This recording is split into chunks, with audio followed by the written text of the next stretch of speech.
Hello student, how are you. Welcome back to my YouTube channel. आज के videos में आपको पास्ट एडजस्टमेंट के बारे में बताने वाला हूं और इस टॉपिक से आपको 4 मार्क्स जो एग्जाम में आने वाला है, आज इसको पूरा अच्छे से क्लियर करते हैं। तो देखिए हमारी ट्रिक क्या है, इसको हम किस तरह से बनाएंगे।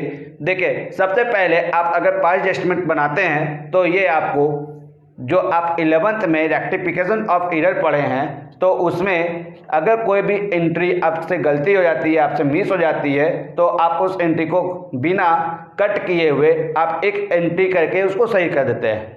तो ठीक वैसे ही अगर आप प्रॉफिट एंड लॉस एप्रोप्रिएशन तैयार करते हैं और उसमें कुछ भी एडजस्टमेंट छूट जाती हो, जैसे इंटरेस्ट ऑन कैपिटल हो या इंटरेस्ट ऑन ड्रॉविंग हो या सैलरी हो, बाय मिस्टेक ये कुछ भी छूट जाती है, तो इसको पूरा का पूरा काटे बिना आप एक एंट्री करके इसको सही कर सकते हैं। तो वो कैसे कर सकते हैं, अब देखिए हमारी ट्रिक क्या है। यदि आपके पार्टनरशिप डीड में, अगर आपके पार्टनरशिप डीड में कोई भी आइटम्स जैसे इंटरेस्ट ऑन कैपिटल, एक्सपेंसेस में इंटरेस्ट ऑन कैपिटल हो या सैलरी या कमीशन, ये आपकी ओमिटेड हो गई हो, ओमिटेड मतलब ये आपके छूट गए हो, इसके बिना ही आप प्रॉफिट एंड लॉस एप्रोप्रिएशन को प्रिपेयर कर लिए। अगर आप इसके बिना प्रॉफिट एंड लॉस एप्रोप्रिएशन बना दिए हैं जिसकी आपकी प्रॉफिट भी डिफर कर गई हो, आपकी पार्टनर्स कैपिटल भी डिफर कर गई हो, तो आप इसको कैसे एडजस्ट कीजिएगा। इसके लिए आप एक एडजस्टमेंट एंट्री और एनालिसिस टेबल हम बनाएंगे। तो देखिए कैसे करते हैं। तो ओमिटेड के केसेस पर इंटरेस्ट ऑन कैपिटल हो या सैलरी या कमीशन, वो आप क्रेडिट करिएगा। जब हम एनालिसिस टेबल बनाएंगे तो हम इंटरेस्ट ऑन कैपिटल, सैलरी और कमीशन को क्रेडिट में लिखेंगे और इनकम के लिए इंटरेस्ट ऑन ड्रॉविंग ये हम डेबिट करते हैं। ठीक है, अब आ जाते हैं। ये पार्टनरशिप फर्म के लिए खर्च होती है लेकिन पार्टनर्स के लिए इनकम मानी जाती है। इस चीज को भी आप ध्यान रखिएगा कि ये जो एक्सपेंसेस है, इंटरेस्ट ऑन कैपिटल, सैलरी और कमीशन, ये फर्म के लिए एक्सपेंसेस होती है और पार्टनर्स के लिए इनकम मानी जाती है। इसलिए पार्टनर्स में ये क्रेडिट होती है और ये छूट जाने पे, ओमिटेड होने पे इसको हम क्रेडिट कर देते हैं पार्टनर्स में। ठीक है, और इंटरेस्ट ऑन ड्रॉविंग पार्टनर्स के लिए खर्च होती है और पार्टनरशिप फर्म के लिए इनकम मानी जाती है, तो इसको हम क्या करते हैं, डेबिट करते हैं।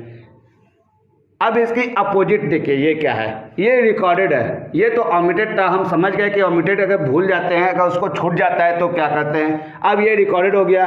जैसे आपकी गलती किस तरह से मिस्टेक क्या किए होंगे, अगर आपकी एब्सेंस ऑफ पार्टनरशिप डेट में कुछ भी बोला नहीं गया हो कि इंटरेस्ट ऑन कैपिटल में कुछ भी नहीं बोला गया हो कि कितना % लगा रहे हैं और आप उस पर रिकॉर्ड कर दिए 10%, जो कि आपको डेट में कुछ भी बोला नहीं है और आप रिकॉर्ड कर दिए, तो डेट टाइम उस समय आप इंटरेस्ट ऑन कैपिटल, सैलरी या कमीशन के लिए ये आप उसकी अपोजिट डेबिट कर दीजिएगा और इंटरेस्ट ऑन ड्रॉविंग को क्रेडिट कर दीजिएगा। ठीक है, तो देखते हैं क्वेश्चन नंबर 42 इससे रिलेटेड किस तरह से हम बनाएंगे। तो question 42,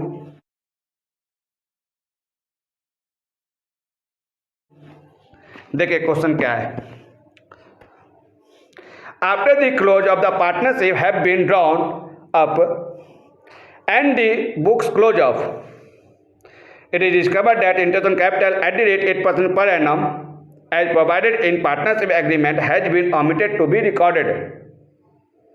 Their capital account at the beginning of the year stood following: A का है 8 लाख, B का है 4 लाख and C का है 3 lakh. Their profit sharing ratio was 2:1:1.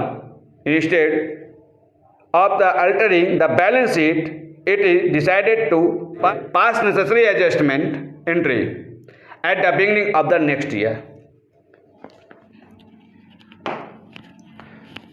तो क्वेश्चन नंबर 42 में आप इसको किस तरह से करिएगा, तो इसको आप एनालिसिस टेबल को जब आप प्रिपेयर करेंगे तो पार्टिकुलर्स और जितने भी पार्टनर्स हो गए A, B और C और एक टोटल, ये इतना कॉलम ओपन कर लीजिए। इसके बाद देखिए इस पे क्या ओमिटेड है, इस क्वेश्चन में क्या ओमिटेड है। इस क्वेश्चन में इंटरेस्ट ऑन कैपिटल ओमिटेड है, तो आप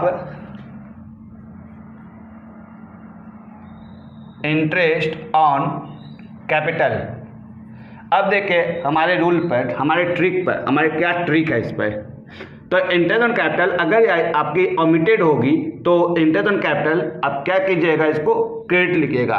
तो हम यहाँ पर क्रेडिट कर दिए, तो कैपिटल कितना है 8 लाख, 8 लाख का 8% 64,000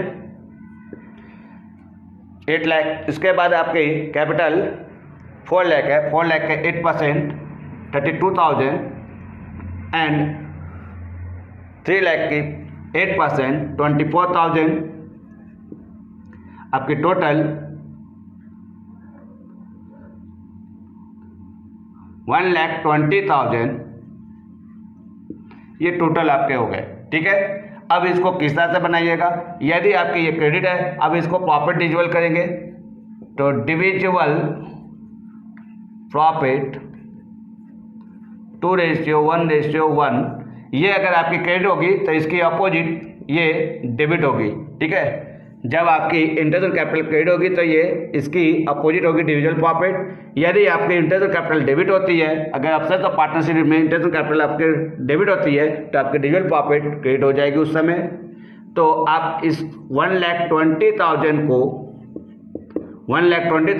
2:1:1 में आप डिस्ट्रीब्यूट कर लीजिए तो 60,000 30,000 एंड 30,000।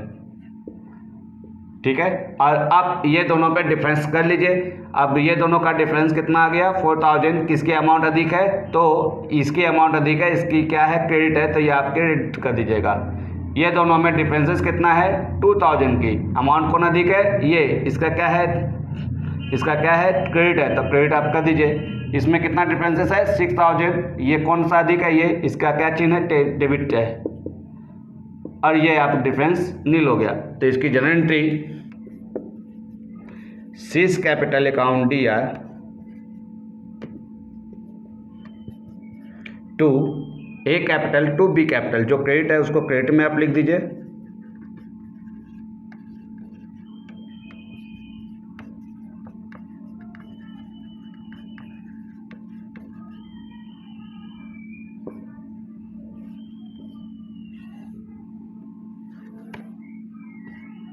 अमाउंट है यहाँ पर 6,000, इसकी है 4,000 और इसका है 2,000।